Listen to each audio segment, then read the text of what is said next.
오늘은 중국에서 사역하고 계시는 오정환 선교사님을 통해서 지금 목사님은 이제 시리즈로 설교하고 계시는데 성경 클리닉 가운데 교회 클리닉 네 번째 말씀을 같이 나누도록 하겠습니다. 에베소서 2장 1절부터 10절 말씀인데요. 우리 본문 말씀 에베소서 2장 1절부터 3절 말씀까지 읽고 말씀의 은혜를 나누겠습니다. 우리 본문 말씀 같이 함께 읽겠습니다. 시작. 그는 허물과 죄로 죽었던 너희를 살리셨도다.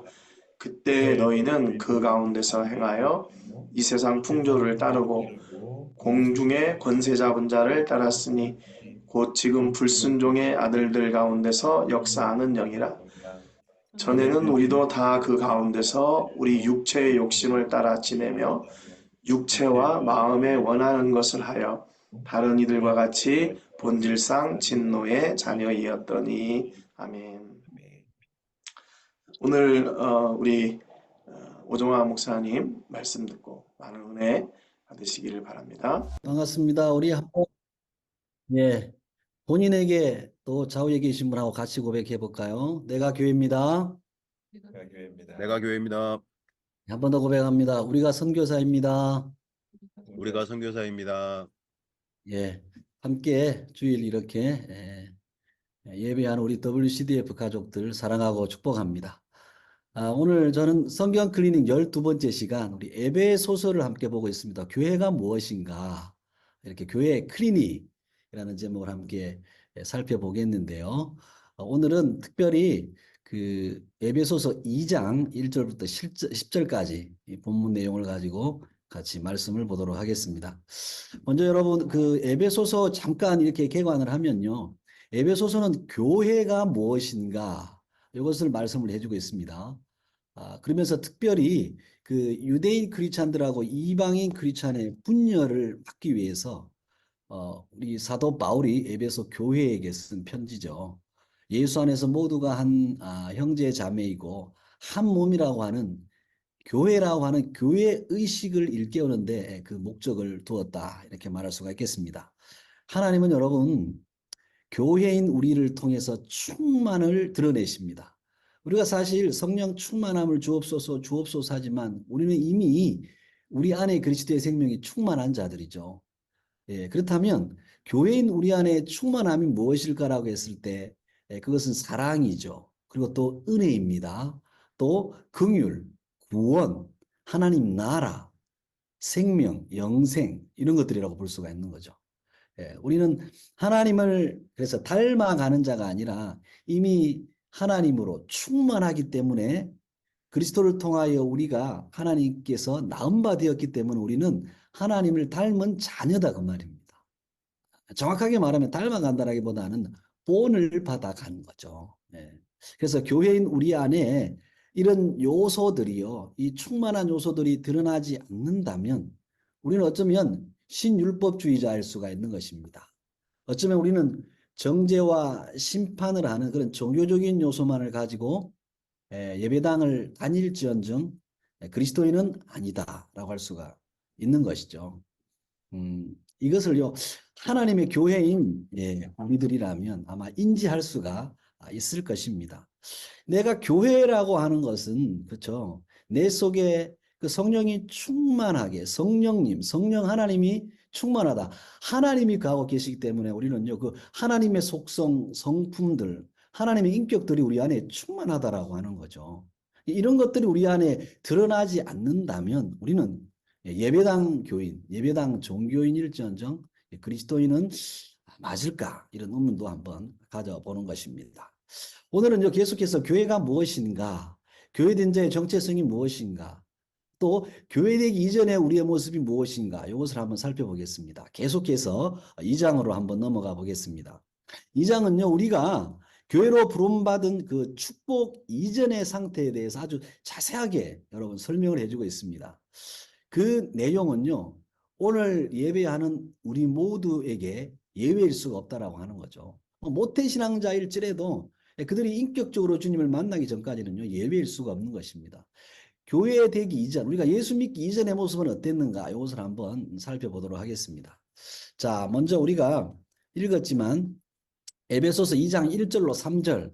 우리 신선희 자매님 가능하시겠습니까? 한번 읽어주시기 그는 바랍니다. 허물과 죄로 죽었던 너희를 살리셨도다. 그때 너희는 그 가운데서 행하여 이 세상 풍조를 따르고 공중의 권세 잡은 자를 따랐으니 곧 지금 불순종의 아들들 가운데서 역사하는 영이라.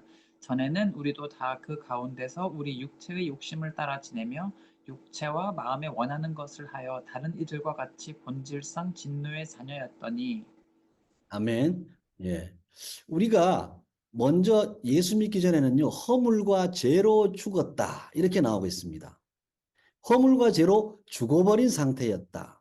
그러면 허물과 죄로 죽은 상태가 무엇일까라고 했을 때요, 그 해답이 뭐 밑에 나오고 있죠. 2절, 3절에 나오고 있습니다. 먼저 2절 읽어보면요. 그때 너희는 그 가운데서 행하여 이 세상 풍조를 따랐다. 세상 풍조를 쫓았다. 그렇게 나오고 있습니다. 여러분, 세상 풍조라고 하는 것은 뭐랄까요? 세상의 가치죠. 그렇죠? 그렇다면 이 세상의 가치 가운데서도요. 여러분, 우리는 예수 믿어서 이터널 라이프, 영생을 얻었잖아요. 예, 영원히 살 것에 대한 믿음이 있고 그 나라가 영원할 것. 우리 이미 하나님 나라에 들어왔기 때문에 하나님 나라가 영원할 것을 믿고 있습니다. 근데 여러분, 세상의 풍조를 따르는 세속도요. 이 세속이 영원할 것 같은 그런 착각 속에 살아가는 거 여러분 아십니까? 우리가 영생을 산다라는 것을 믿지만 세상 사람들도요. 세상 풍조를 따르는 세속도요. 이 세상의 가치가 영원할 것 같이 그렇게 살아간다라고 하는 것입니다. 이게 착각인 거죠. 그래서 이 세상에 돈이면 영원할 것 같고 권력, 명예, 부귀영화, 왕후장상, 권세면 다 될 것 같은 영원할 것 같은 그런 착각 속에서 살아가는 거죠. 예, 그래서 이게 한순간 어떨 때 무너지면 그냥 자기 목숨을 끊어버린다든지 뛰어내린다든지 그렇습니다. 세상도 세상의 가치가 영원할 것 같다라고 하는 착각 속에서 살아가는 거죠. 이것이 세상 풍조를 따른다. 우리가 예수 밖에 있을 때 하나님을 몰랐을 때 우리의 상태라고 하는 것입니다. 자, 두 번째는 뭐냐면요. 공중의 권세 잡은 자를 따랐다. 근데 이 권세 잡은 자는 불순종의 아들들 가운데 역사하는 영이라. 그러면 이 공중 권세 잡은 영은 뭡니까? 바로 사탄, 마귀를 뜻하는 거죠. 여러분은 사탄의 정체를 알고 있습니까? 사탄, 그러니까 마귀 사탄의 총칭, 그 사탄의 이름이 무엇인지 여러분 알고 계십니까? 혹시? 마귀의 이름, 사탄의 이름이 무엇인지 알고 계시는 분? 음소거 해제하시고 담대하게 한번 외쳐보시기 바랍니다. 예. 사탄의 이름을 모르시나요? 천사장이 타락해서 뭐가 루자로 시작되는 것이 루시퍼. 예. 루시퍼, 우리 서대반 집사님 아주 담대하게 말씀을 했습니다. 여러분, 왜 우리가 그 사탄의 이름을 루시퍼라고 알고 있는지 서대반 집사님이 그 사탄의 이름을 루시퍼라고 어떻게 알고 있습니까? 성경 몇 장 몇 절에 나와 있어요, 그게. 담대하게 요한계시록에 나와 있지 않습니까? 루시퍼라고 나와 있어요? 요한계시록에? 잘 모르겠습니다. 뱀용 마귀 사탄이라고 나와 있지. 우리 교회에서 요한계시록 배우고 갔는데 그렇게 하면 어떡해. 자, 여러분, 우리가 오늘요, 예수 믿기 전에는 공중권세 잡은 사탄에게 사로잡혀 있었다. 이렇게 말씀이 나오죠. 그러면 이 사탄이라는 놈이 적어도 어떤 놈인지는 알아야 돼요. 뭐 깊게 들어가기는 그렇고 사탄은 그죠?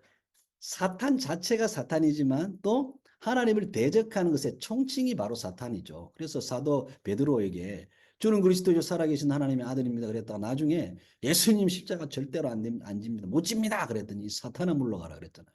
하나님을 대적하는 것의 총칭이 사탄이죠. 근데 우리가요, 여러분 여기서 우리의 고정관념을 하나 깨야 됩니다. 사탄의 이름이 우리 스데반 집사님 미안하긴 한데 루시퍼라고 그렇게 우리가 착각하고 있어요. 이게 우리가 전혀 성경적이지 않는 부분에서도 학습되어 있는 부분이 너무 많다는 겁니다. 여러분, 왜 우리가 사탄의 우두머리, 마귀, 사탄을 대팡을 루시퍼라고 알고 있냐면요. 그 이사야 14장 12절에 너 아침의 아들 계명성이여 어찌 그리 하늘에서 떨어졌나. 요 내용 가지고 그래요. 여러분, 이 이사야 아침의 아들 계명성은요. 바벨론을 말하거든요. 바벨론 왕족 가운데 가장 포악하고 아주 악랄했던 왕의 이름이 루시퍼였어요. 근데 이것을 AD 382년에 그 라틴어 성경을 번역했던, 라틴어로 성경을 번역했던 그 제롬이라는 신학자, 예, 그쵸? 주석서도 많이 썼습니다. 이 신학자가 성경을 번역할 때 여기 계명성을 루시퍼라고 이렇게 말했어요. 그 루시퍼가 바벨론을 말하죠. 그렇죠. 이 바벨론 왕조가 이스라엘을 잡아먹고 키고만장했잖아요. 그런데 너도 얼마 가지 못한다. 하나님의 백성을 괴롭힌 너도 언젠가는 망한다. 역사 속에서 망했잖아요. 예, 아수르, 페르시아, 아수르, 바벨론, 페르시아, 로마 다 망했잖아요. 그렇죠, 여러분. 그렇죠? 예, 그것을 들어서 계명성 루시퍼 이렇게 번역을 했었습니다. 근데 14세기 초에 그 단테라고 하는 사람이 신곡의 소설이죠. 이 사탄을 루시퍼라고 그렇게 말했어요. 그러니까 여러분 단테 신곡은 다들 읽어보았을 것입니다. 안 읽어본 사람도 그렇죠. 전체 이 부분을 가지고 사탄의 이름이 루시퍼다. 그래서 이 사탄의 이름을 루시퍼라고 알고 이건 소설이에요. 소설. 단테가 신곡에서 소설에 루시퍼라고 그렇게 썼어요. 그러니까 우리는 그냥 목사님 설교도 루시퍼라고 들었고 책에서도 들었고 성경에는 루시퍼라고 되어 있지도 않는데 우리는 그냥 학습되어 있는 거예요. 이게 비성경적으로 학습되어 있는 부분이 너무 많은 거죠. 사탄의 이름을 우리는 루시퍼다 이렇게 알고 있습니다. 그럼 여러분 사탄의 이름이 루시퍼예요? 아니에요? 아닙니다. 예. 사탄의 이름은 그냥 사탄일 뿐입니다. 뭐 타락한 천사일 수도 있고 하나님의 대적하는 것의 총칭일 수도 있고 여러 내용이 있는 거죠. 그런데 성경이 가라는 곳까지만 가면 그래요. 이거다 저거다라고 할 수는 없지만 그러나 가장 중요한 것은 하나님을 대적하는 것의 총칭은 사탄이에요. 근데 그 사탄의 이름이 루시퍼는 기다? 아니다. 근데 그 사탄은 불순종의 아들들에게 역사하는 처음부터 거짓말한 불순종의 영이다. 진리를 흐리게 만듭니다. 진리를 찾아가지 못하게 만들어요. 진리의 눈을 가려버려요. 하나님을 대적하면 하나님의 역사와 하나님의 사역과 섭리들을 다 방해하는 대적들. 이것이 바로 사탄인 것이죠. 그래서 여러분 우리가 이 사탄이라는 종으로 사탄의 노예로 살았던 자들이 바로 우리들이다라고 하는 거죠.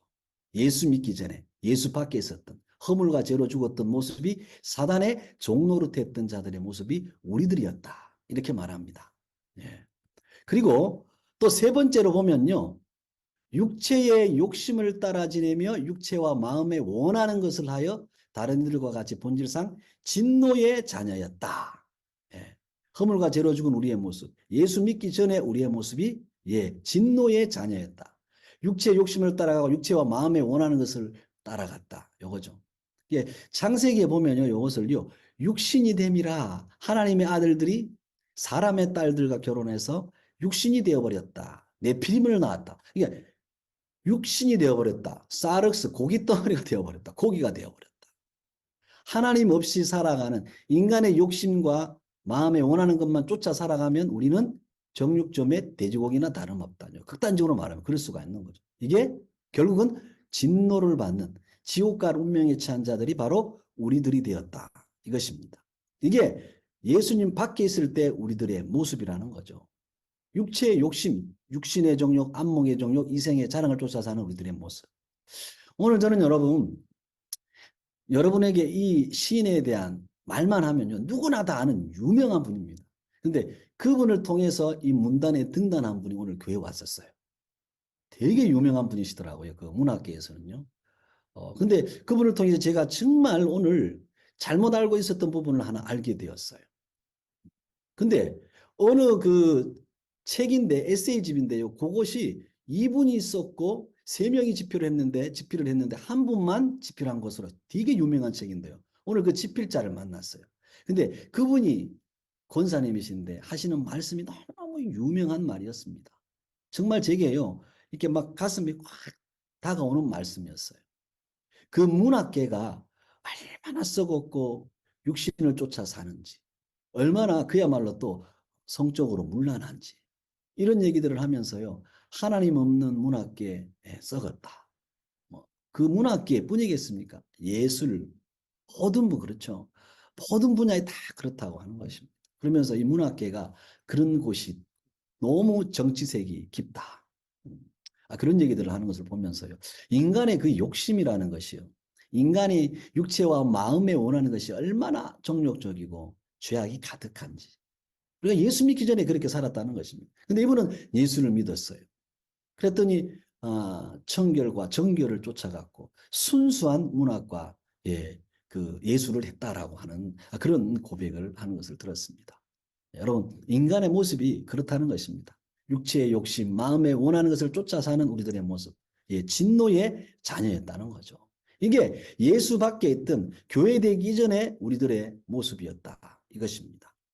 근데 이런 우리를 하나님은 누구를 통하여 구원하셨어요? 예수님을 통하여 구원하셨습니다. 그 내용이 이제 4절부터 9절까지 쭉 나오고 있어요.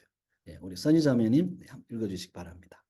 긍휼이 풍성하신 하나님이 우리를 사랑하신 그 큰 사랑을 인하여 허물로 죽은 우리를 그리스도와 함께 살리셨고 너희는 은혜로 구원을 받은 것이라. 또 함께 일으키사 그리스도 예수 안에서 함께 하늘에 앉히시니 이는 그리스도 예수 안에서 우리에게 자비하심으로 그 은혜의 지극히 풍성함을 오는 여러 세대에 나타내려 하심이라. 너희는 그 은혜에 의하여 믿음으로 말미암아 구원을 받았으니 이것은 너희에게서 난 것이 아니요 하나님의 선물이라. 행위에서 난 것이 아니니 이는 누구든지 자랑하지 못하게 함이라. 허물과 죄로 죽었던 우리들, 예수 밖에 있던 우리들을 예수님 안으로 불러주신 내용, 그 내용이 4절부터 9절까지 쭉 나오고 있습니다. 즉 예수님을 통해서 우리를 구원했다라고 하는 내용이죠. 근데 저 내용 가운데 6절에 보면요. 또 함께 일으키사 그리스도 예수 안에서 함께 하늘에 앉히시니 우리를 하늘에 앉혔다. 여러분 이 얘기가 무슨 얘기겠습니까? 이 하늘에 앉혔다라고 하는 이 말씀 안에 창세기부터 요한계시록이 다 들어있더라고요. 에덴 동산에서 타락한 인간을 위하여서 가죽옷을 지어 입히시고, 그렇죠? 세속화되어 버린 인간, 그 인간을 하나님은 제사를 받으셨지만 그 제사로는 완전하지 않다라는 것을 말씀하시죠. 그래서 그 제사의 예표로서 바로 예수 그리스도가 성취자로 오게 하시는 그 내용을 계속 이렇게 말씀해 주십니다. 그리고 예수님이 오시고 나자 이제 요한계시록에 보면 새하늘과 새 땅의 회복이 있죠. 에덴의 회복 아니겠습니까? 이것으로 복음이 완성되는 거죠. 이게 하늘에 우리를 앉히셨다. 저 말 속에는 창세기부터 계시록까지 다 들어있습니다. 그 중심에 누가 있습니까? 예수 그리스도가 있다는 거죠. 허물과 죄로 죽어버린 우리를 예수님을 통해서 새하늘과 새 땅에 에덴을 회복하신 하나님, 하나님 나라에 속한 자로 또 하나님 나라 되게 하신 하나님의 은혜, 이것이 저 말씀 속에 다 들어있더라고요. 여러분 허물과 죄로 죽어서 영원히 망할 수밖에 없는 우리들을 복음이신 예수 그리스도를 통해서 구원하시고 우리를 하늘 보좌에 앉히셨다. 그래서 어느 성경에 보면 예수님이 그래요. 내가 너희를 신이라고 하지 않았느냐. 삼일체 하나님과 함께 교제할 수 있는 교제권으로 우리를 넣어주었다는 것. 우리를 얼마나 수준을 높여줬는지, 격상을 시켜줬는지, 삼일체 하나님하고 같이 교제하도록. 이게 그리스도를 통해서 우리를 하늘에 앉으셨다라고 하는 복음의 완성에 대한 내용이거든요. 이것을 창세기부터 계시록까지 쫙 우리에게 말씀을 해주시고 있는 것입니다. 그러니까 여러분 얼마나 우리에게 큰 은혜를 주신 것이냐 이것이죠. 그리고 여러분 또 8절에 보니까요. 너희는 그 은혜에 의하여 믿음으로 말미암아 구원을 받았으니 이것은 너희에게서 난 것이 아니요 하나님의 선물이라. 선물이라고 하는 이 표현을 쓰고 있습니다. 여러분 은혜를 하나님이 주셔서 이 은혜가 결국에는 다른 말로 하면 하나님의 선물이다 이렇게 되는 거죠. 여러분 창세기 보면 1장 1절에 태초에 하나님이 천지를 창조하시니라. 여러분 이 말씀 여러분에게는 어떻게 들립니까? 그 첫째 날, 둘째 날, 셋째 날 밤이고 낮이고 밤이고 낮이고 밤이 가고 낮이 오고 밤이 가고 낮이 오고 이건 뭐예요 여러분? 하나님께서 우리를 위해서 천지를 만드셨다. 이건 뭐예요? 영원에 계시던 하나님이 영원이신 하나님이 시간을 이제 딱 만들었다 이 얘기잖아요. 그렇죠? 하늘과 땅을 만들고 밤이 있고 낮이 있고 하루가 지나고 이것은 여러분 시간을 창조했다는 것입니다. 누구를 위해서? 저와 여러분을 위해서죠. 하늘과 땅, 달과 별을 만드시고 태양을 만드시고 우리를 위해서. 이게 하나님의 은혜이죠. 그러면서도 이것이 우리를 위한 하나님의 선물이라고 하는 것입니다. 선물은 좋은 거잖아요. 그리고 아담이 범죄했지만 하나님은 아벨, 셋, 그렇죠? 에녹, 그 다음에 노아, 예. 그 다음에 또 아브라함 계속 이어지잖아요. 그래서 노아도 그러나 노아는 여호와께 은혜를 입었더라. 예. 하나님께서 노아에게 새로운 세상을 선물로 주셨다. 그 내용과 똑같은 거죠. 예. 그러면서 노아 그리고 아브라함 또 가죠. 그리고 이삭으로 갑니다. 그 다음에 또 이삭 다음에 요셉으로 갑니다. 그 다음에 야곱으로 갑니다. 그러면서 다시 모세로 갑니다. 모세는 지면에서 온유한 자라. 그에게 은혜를 주신 하나님. 하나님이 그의 지팡이가 되어 주시니 은혜라 선물이라. 그러면서 모세를 지나면서 여호수아 그 다음에 갈렙까지 이렇게 막 옵니다. 여러분 제가요 이 갈렙이라는 인물을 보면서요 참 놀란 게 뭐냐면 하나님께서 여호수아 14장에 가보면요 이런 말을 해요. 14장 8절에 보면 나는 내 하나님 여호와께 충성하였으므로 이게 뭐냐면 가나안 땅에 들어가서 이제 여호수아에게 갈렙이요 나에게도 땅을 분배해 주십시오. 이렇게 하면서 여호수아에게 하는 내용입니다. 내 하나님 여호와께 충성하였다. 여호와께 또 충성하였은즉 여러분 여기 충성이라는 말이요 내가 열심을 다해서 잘한 것인 줄 알았는데 예전에 제가 요한계시록이 그렇죠. 죽도록 충성하라. 이것은 믿을 만한 또 신뢰할 만한 어떤 경우에라도 하나님을 부인하지 않는 그 신앙을 말한다고 그랬죠. 열심과 노력이나 봉사보다는요. 그런데 여기서 이 충성은요. 그 원어상의 의미도 제가 뭐 원어학자는 아니지만 알아보고 물어보았더니요. 이게요. 단순하게 그냥 충성 이 내용이 아니고요. 충만하게 하다 채우다 이런 내용이래요. 뭘 충만하게 하고 뭘 채웁니까? 갈렙에게도 하나님이 성령으로 충만하게 채워서 그를 인도해 가셨다는 것입니다. 그러니까 은혜라고 하는 의미가 저 충성 속에 숨어 있는 거죠. 그래서 예전에 제가 클리닉 할 때 갈렙은 그 마음이 다른 사람들과 달랐다. 그 마음이 루아흐 성령이라고 그랬잖아요.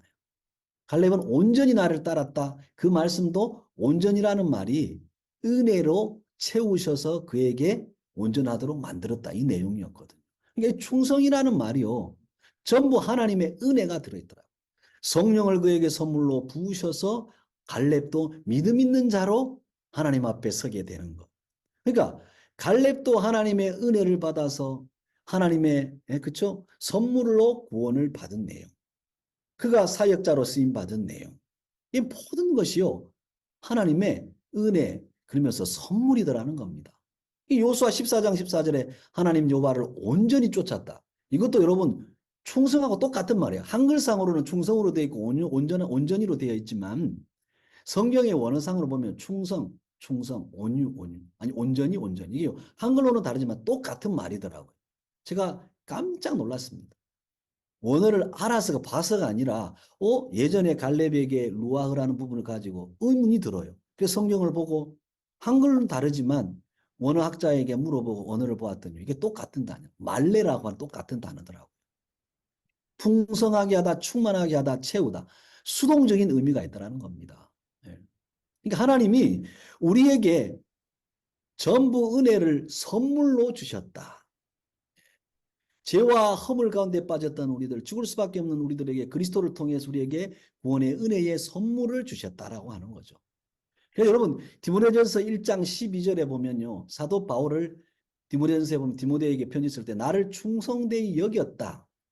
이 내용이 충성이 갈렙에게서 요한 계시록에도 충성으로 이어지지만 사도 바울에게도 이 내용이 충성이란 말이 같이 이어져요. 사도 바울이 여러분 충성하고 충성해서 그를 하나님이 저 사람 유대교에 열심이었으니 이렇게 충성하니까 그리스도인으로 바꿔놓으면 충성하겠다. 그래서 저를 사도로 뽑은 것이 아니라는 것입니다. 우리가 잘못하면 착각하거든요. 오해하거든요. 사도 바울은 여러분 살인자였습니다. 하나님의 사람을 죽였고 스데반을 죽였고 우리 서대반 집사가 여기 있지만 스데반 집사를 당시에 죽였고 교인들을 성도들을 죽이려고 가다가 다메섹 도상에서 예수님을 만났잖아요.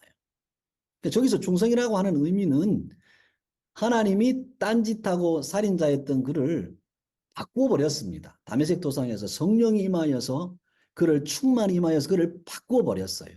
그 의미가 갈렙에게 있었던 그 성령의 역사심이 사도 바울에게도 임한 거죠. 예. 의미가 이렇게 이어지는 것입니다. 그러니까 충성되게 여겼다는 것은 하나님께서 그를 충성스럽게 만들어 버렸다. 이 내용이 있는 거죠. 그러니까 사도 바울 입장에서는 뭐예요?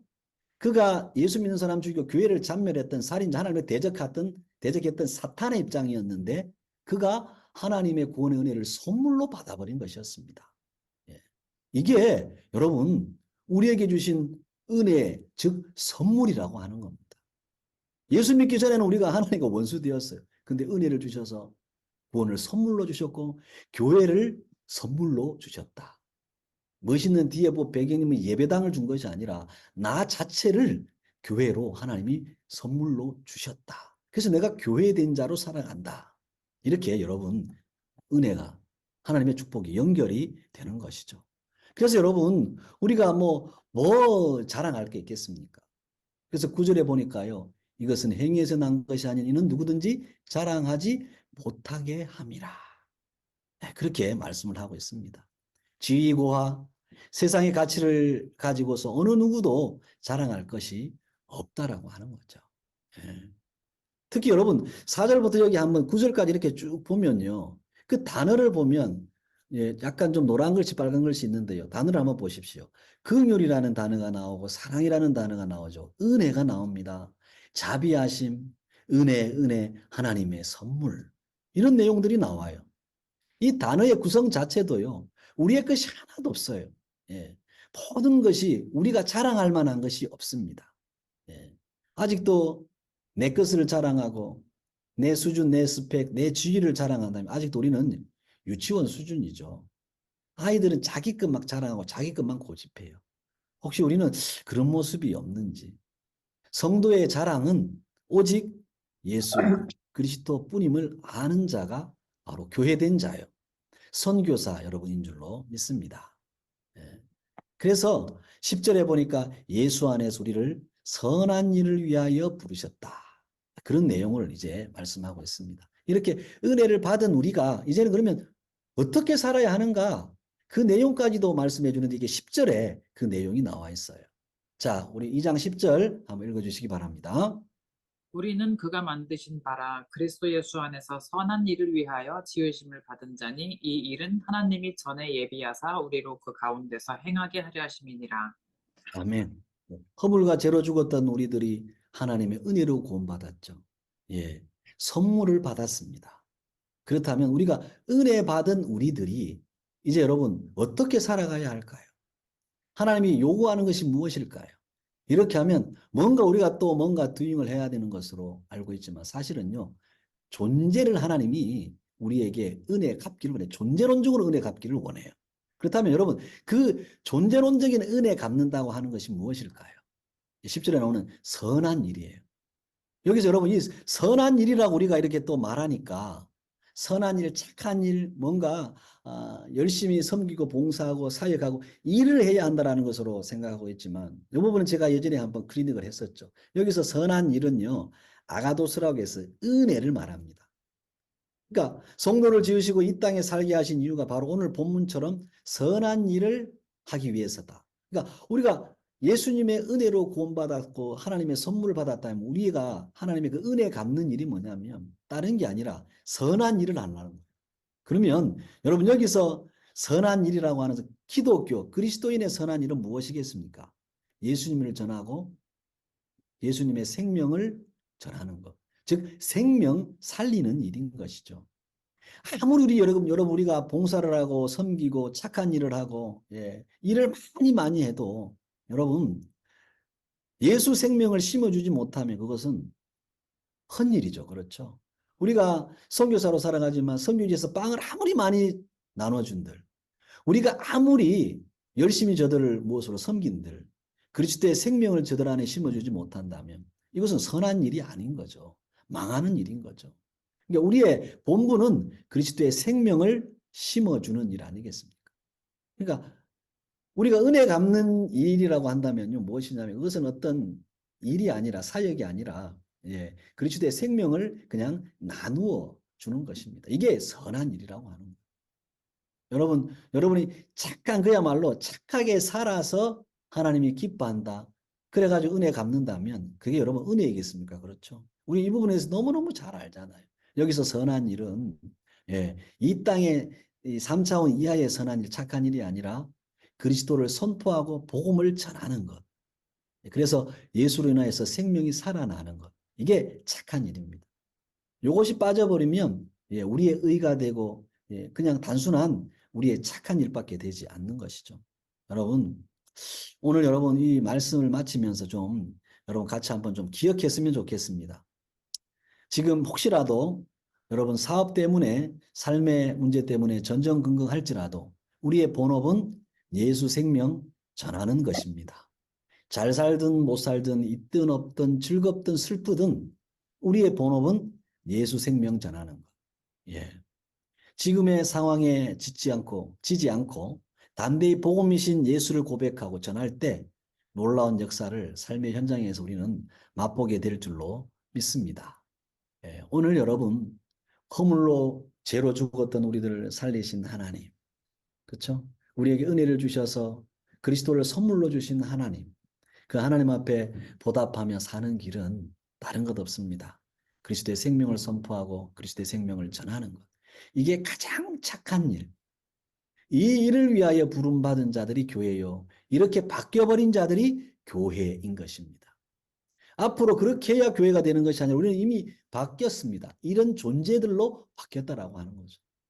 그러니까 교회라고 하는 것은 무엇을 해서 이렇게 너희가 교회되고 이렇게 되는 것이 아니라 이미 우리는 이런 교회라고 하는 존재로 바뀐 자들입니다.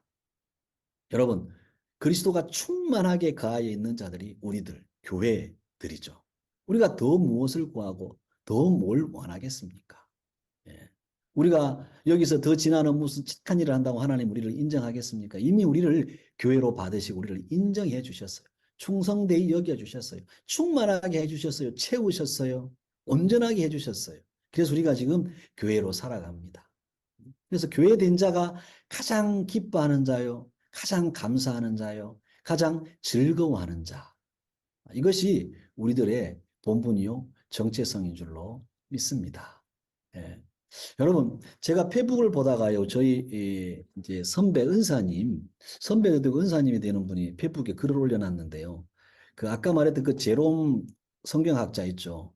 이분이 동굴에서 이렇게 그 뭡니까?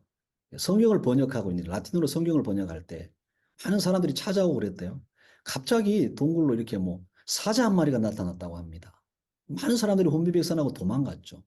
근데 이 제롬은 그 자리에 가만히 앉아서 성경을 읽고 있었습니다.